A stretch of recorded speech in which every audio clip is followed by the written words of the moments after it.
Sr. Presidente, senhoras e senhores deputados, vivemos tempos de profundas incertezas em que os Estados se veem obrigados a tomar medidas conjunturais para fazer face à mais complexa crise do nosso tempo.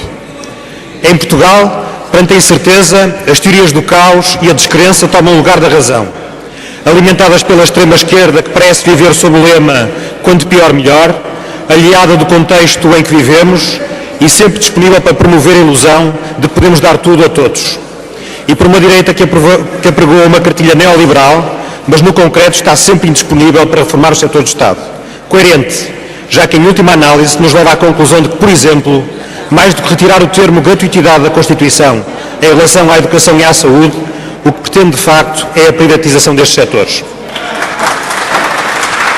Neste contexto, exige-se que o país consiga estabelecer prioridades estruturais que sejam capazes de sustentar a alteração do nosso modelo económico, potenciar a competitividade e a inovação e, dessa forma, formar riqueza para sustentar o modelo social europeu. Assim, o Partido Socialista e a sua governação estabeleceram como prioridade, mesmo em tempo de profunda crise e rigor orçamental, dois setores que se interligam e que assumem como fulcrais para a mudança estrutural da nossa economia e da nossa sociedade: a ciência, a tecnologia e o ensino superior.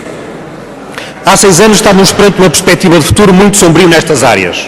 O excesso de licenciados em várias áreas de estudos, associado à diminuição do número de alunos, consequência da própria redução demográfica, fazia antecipar uma situação em que as instituições de ensino superior se teriam de esforçar para captar estudantes e manter as portas abertas. Por outro lado, o investimento em ciência tinha diminuído, chegando o governo PSD-CDS ao cúmulo de não pagar as cotas em instituições científicas internacionais, o que impedia os nossos investigadores de nelas participarem. Apesar destes indicadores fazerem esperar o pior, a verdade é que foi possível fazer profundas reformas que se traduzem, como nos refere ao CDE, no documento O Novo Cenário para a Ciência, Tecnologia e Ensino Superior em Portugal, de abril passado, num salto muito significativo que nos leva em muitos indicadores para níveis similares aos das média de países mais desenvolvidos. Se não vejamos, Portugal atingiu em 2008 a média da OCDE no número de investigadores por 1000 na população ativa, 7,2 contra 3,5 em 2005. Atingiu 1,51% do PIB de investimento em investigação e desenvolvimento em 2009, enquanto que em 2005 era apenas 0,81%. Tínhamos em 2008 40 mil investigadores, um quarto no setor empresarial, igual e até superior a países como a Espanha, a Irlanda, a Itália, a Alemanha ou o Reino Unido. Nos últimos 5 anos, Portugal teve a segunda maior percentagem de crescimento na Europa em relação ao número de investigadores, medido pelo exercício a tempo inteiro da investigação por 1000 ativos, cerca de 34%, muito acima da média europeia. Em 2009, o número de publicações por milhão de habitantes era de 626, quando era de apenas 373 em 2004. E o número de publicações em relação à população total, de 72%, quando era de 52% em 2004. Os resultados anteriores são fruto do investimento em investigação e desenvolvimento, com um crescimento de 11% por ano desde 2005, sendo que o investimento privado cresceu fruto do novo sistema de incentivos fiscais.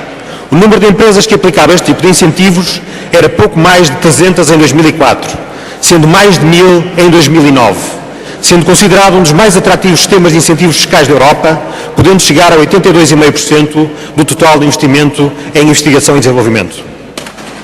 Indicadores da atividade económica mostram-nos que a proporção de empresas de base tecnológica cresceu significativamente nestes últimos 5 anos, permitindo-nos recentemente, e pela primeira vez, que o saldo da balança tecnológica seja positivo, sendo importante o contributo do crescimento das start-ups nascidas no interior das universidades, dados que muitos nos devem orgulhar.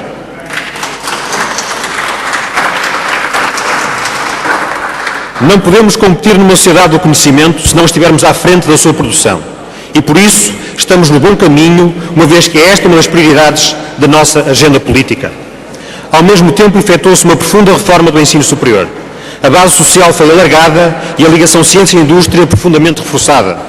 Foi criado um novo quadro legal para a mobilidade de estudantes, já com resultados significativos, o novo regime jurídico que reforça a autonomia das instituições, o funcionamento da Agência de Avaliação e Acreditação da Qualidade, a adequação ao processo de Bolonha, entre outras. Oportunidades sobre temas emergentes na exploração e descoberta do conhecimento, bem como em relação às formações avançadas, representam um desafio contínuo para os pequenos e médios países. E Portugal aproveitou essas oportunidades até através das parcerias estratégicas internacionais, como que melhor há em termos mundiais, dando prioridade a áreas fundamentais no contexto global, como a biotecnologia marítima, as nano e biociências, a internet do futuro, a engenharia de sistemas ou a computação avançada. Em 2008, 5,3% da população portuguesa, entre os 25 e os 64 anos, estava envolvida num processo de aprendizagem, contra 9,5% da média da Europa a 27%, o que significa um crescimento muito significativo em Portugal nos últimos 5 anos. Em 2008, 53,3% da nossa população tinha concluído pelo menos o ensino secundário, enquanto a média da Europa a 27% era de 79%, o que significa o segundo maior crescimento da União Europeia, cerca de 26%.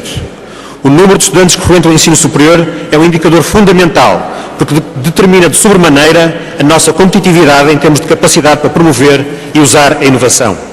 Depois de um período de estagnação, os últimos 5 anos significaram um aumento do número de alunos resultantes da reforma do ensino superior. O número total de alunos com 20 anos aumentou 15% nos últimos 4 anos, chegando aos 35% do total de jovens com 20 anos, igual à média europeia, apesar de inferior à média da OCDE.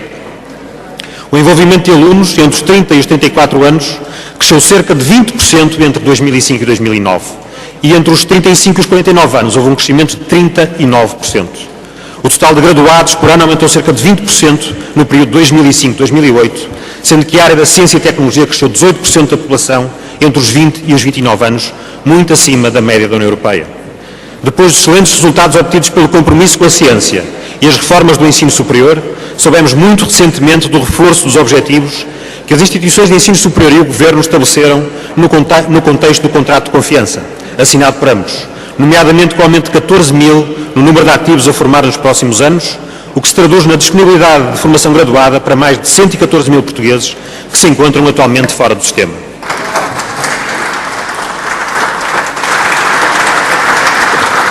São estas mudanças que nos permitem vencer os desafios definidos pela estratégia que visa para a Europa os perfis próprios do espaço económico mais dinâmico e competitivo do mundo, baseado no conhecimento e capaz de garantir um crescimento económico sustentável, com mais e melhores empregos e com maior coesão social.